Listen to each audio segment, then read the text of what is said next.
नमस्कार, मी पंजाब डक. आज आहे 21 जानेवारी 2026. मी म्हटलं होतं ना 22 तारखेपासून राज्यात थोडं ढगाळ वातावरण सुरुवात होणार आहे. 21 जानेवारी आज देखील राज्यात दुपारनंतर बऱ्याच ठिकाणी ढगाळ वातावरण राहणार आहे, म्हणून हा अंदाज लक्षात घ्यायचा. 21, 22, 23, 24 पर्यंत असंच राज्यामध्ये पूर्व विदर्भ, पश्चिम विदर्भ, दक्षिण महाराष्ट्र, उत्तर महाराष्ट्र, कोकणपट्टी, खानदेश सगळीकडे असं ढगाळ वातावरण राहणार आहे, म्हणून हा अंदाज सर्व शेतकऱ्यांनी लक्षात द्यायचा. त्याच्यानंतर राज्यामध्ये काय होणार आहे, 27, 28, 29च्या दरम्यान राज्यात थोडं पावसाचं वातावरण तयार होणार आहे, म्हणून हा अंदाज लक्षात येतो. सांगायचं झालं तर मग ते पाऊस थोडंफार उत्तर महाराष्ट्राकडे देखील ठिंब येण्याची शक्यता आहे, म्हणून हे देखील पूर्वकल्पना म्हणून अंदाज सर्व शेतकऱ्यांनी लक्षात द्यायचा.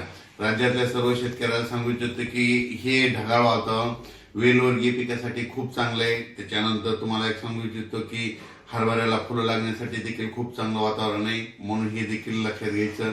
पण ह्या वातावरणामध्ये काय म्हणणं, ढगाळ वातावरण राहत असल्यामुळं राज्यामध्ये धुई धुकं देखील राहतं. धुई धुक्यामुळे काय होतं की द्राक्ष बाग, डाळिंब शेतकऱ्याचं अतोनात खूप नुकसान होतं, म्हणून ही अंदाज सर्व शेतकऱ्यांनी लक्षात घ्यायचा.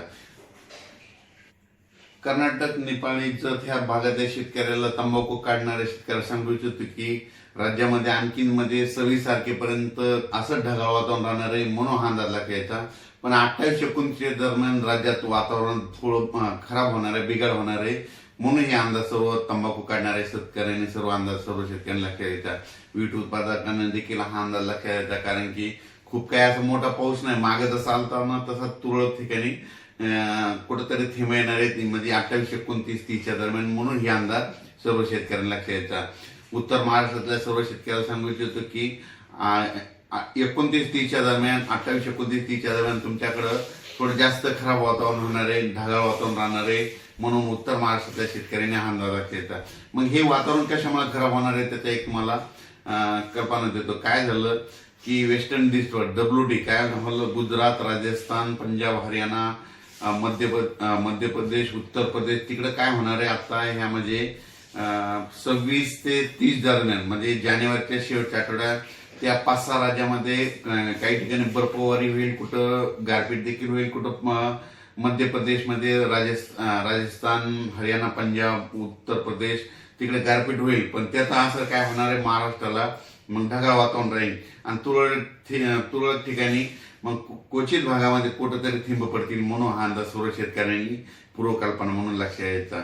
म्हणजे सांगायचं झालं तर मग फक्त महाराष्ट्रामध्ये ढगाळ वातावरण तुरळक ठिकाणी 28, 29च्या दरम्यान कुठंतरी काही भागात अंशतः थिंब येण्याची शक्यता आहे, म्हणून हा अंदाज सर्व शेतकऱ्यांनी लक्षात द्यायचा.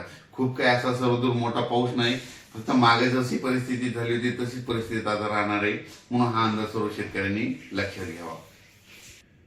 द्राक्ष शेतकरी, डाळिंब शेतकऱ्यांना सांगू इच्छितो की राज्यामध्ये म्हणजे आज 21च्या दुपारनंतर, म्हणजे 21 पासून ते 30 तारखेपर्यंत असं क्लाउडली म्हणजे ढगाळ वातावरण राहणार आहे, जास्त सूर्यदर्शन होणार नाही, त्याच्यामुळे तुम्ही तुमच्या फवारणीचं तुमचं नियोजन करू शकता. राज्यातल्या सर्व शेतकऱ्याला सांगू इच्छितो आज देखील उत्तर महाराष्ट्राकडे ढगाळ वातावरण राहणार आहे, पण ते ढगाळ वातावरण काय होईल, दुपारी 3-4च्या नंतर महाराष्ट्रात बऱ्याच भागात सगळीकडे असं ढगाळ वातावरण दिसेल. हे असं ढगाळ वातावरण हे जानेवारीच्या शेवटच्या आठवडाभर राहणार आहे, म्हणून हा अंदाज लक्षात घ्यायचा.